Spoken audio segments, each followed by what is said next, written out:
ले तो कुछ भी बना और बिगाड़ सकते हैं। इसका सबसे बढ़िया उदाहरण है मध्य प्रदेश राज्य सड़क परिवहन निगम, जो 30 सितंबर को बंद हो जाएगा। एक दौर था जब इसे देश भर में सबसे अच्छे परिवहन निगम का दर्जा हासिल था, लेकिन फिर ऐसा क्या हो गया कि इसे बंद करने की नौबत आ गई। भोपाल से विजय मांडगे की स्पेशल रिपोर्ट। मैं मध्य प्रदेश राज्य सड़क परिवहन निगम का मुख्यालय हूं। 1962 में जब परिवहन निगम का गठन हुआ था, उसी वक्त मेरी बुनियाद रख दी गई थी। मुझे इतने प्यार से बनाया गया कि पूरे 9 साल लगे। 1971 में बनकर मैं तैयार हुआ। इसके 20 साल बाद तक सरकार मेरा लोहा मानती रही, मगर 1990 के बाद मेरे पतन का जो सिलसिला शुरू हुआ, वो अब मेरी मौत में तब्दील हो चुका है।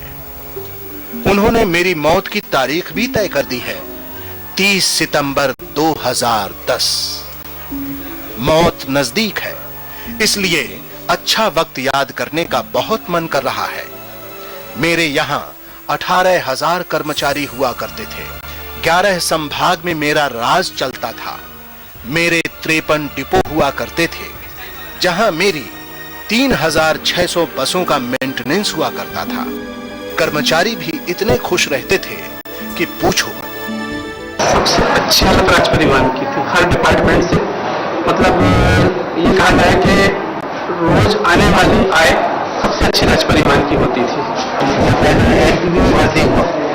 वहाँ तनख्वाह कम की थी, यहाँ भर्ती, यहाँ तनख्वाह अच्छी थी। यहाँ ओवर टाइम, नाइट, बोनस सभी अच्छा मिलता है।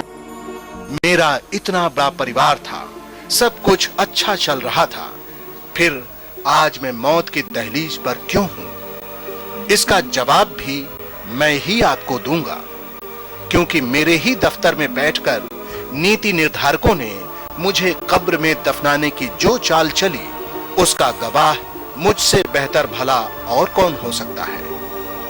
मंत्री और नेता मिलकर मुझे बर्बादी की कगार पर ले गए। तत्कालीन मुख्यमंत्री दिग्विजय सिंह ने मुझे जिंदा रखने के लिए एडीबी से 250 करोड़ रुपए का लोन लिया था, पर वो पैसा मैंने आज तक नहीं देखा। 1990 का वो साल मुझे अच्छी तरह याद है, जब पटवा सरकार ने एक गलत फैसला लिया।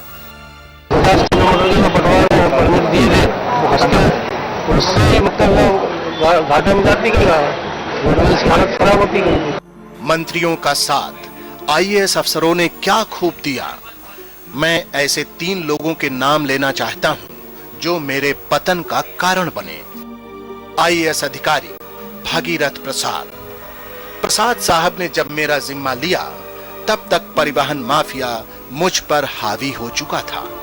कर्मचारियों की संख्या बढ़ चुकी थी और बसों की संख्या कम हो गई थी, पर उन्होंने ये कोशिश नहीं की कि किसी तरह से बसों में इजाफा किया जाए। भागीरथ प्रसाद के बाद आए यूके सामल। सामल साहब ने तो हद ही कर दी।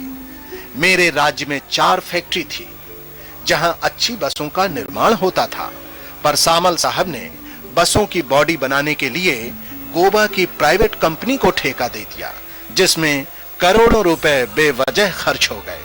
के सुरेश जी ने बसों की संख्या बढ़ाने के लिए चेन्नई की एक कंपनी से 18% पर लोन लिया, जबकि उन दिनों बैंक का लोन 6% होता था।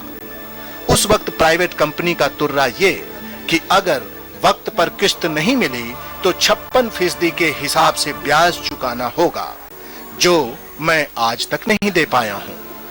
मुझे आज ये कहने में कतई संकोच नहीं है कि सब ने मेरी मौत के सामान से अपना घर हरा भरा किया। इन्हीं की बदौलत आज मेरी हालत इतनी खराब हो चुकी है कि मैं अपना और कर्मचारियों का बोझ उठाने लायक नहीं हूं। सरकार ने भी मुझे जिंदा रखने की कोशिश नहीं की। उल्टे तत्कालीन मुख्यमंत्री बाबूलाल गौर ने भी मेरी ताबूत में आखिरी कील ठोक दी। उन्होंने 2005 में घोषणा कर दी कि परिवहन निगम बंद कर दिया जाएगा। तब से अब तक मैं जद्दोजहद कर रहा हूं, पर मेरे सारे वर्कशॉप बंद हो चुके हैं। बसें कूड़ा बन गई हैं। अब कर्मचारियों का भविष्य भी अंधेरे में है। हम लोगों को मकान आवंटित है। अभी हमको एक आदेश प्राप्त हुआ था मकान खाली करने के लिए कि हमको सेवानिवृत्त मान लिया गया, और जबकि अभी हम ट्रायल में कार्यरत हैं। अभी हमारी 14 साल बाकी है। मेरी संपत्ति बेचने की तैयारी हो चुकी है और मेरे कर्मचारी अदालतों में अपने हक के लिए लड़ाई लड़ रहे हैं। मौत की कगार पर खड़ा मैं और क्या कहूं। अब तो जुबान भी साथ नहीं देती। फिर भी जाते जाते एक आखिरी बात कहने की ख्वाहिश है। ईश्वर ने एक इंसान को करीब 100 साल जिंदा रहने का अधिकार दिया है, पर इंसान तो 48 की उम्र में ही मेरा जनाजा निकाल रहे हैं। तो देखा आपने एक सड़क परिवहन निगम की मौत की कहानी।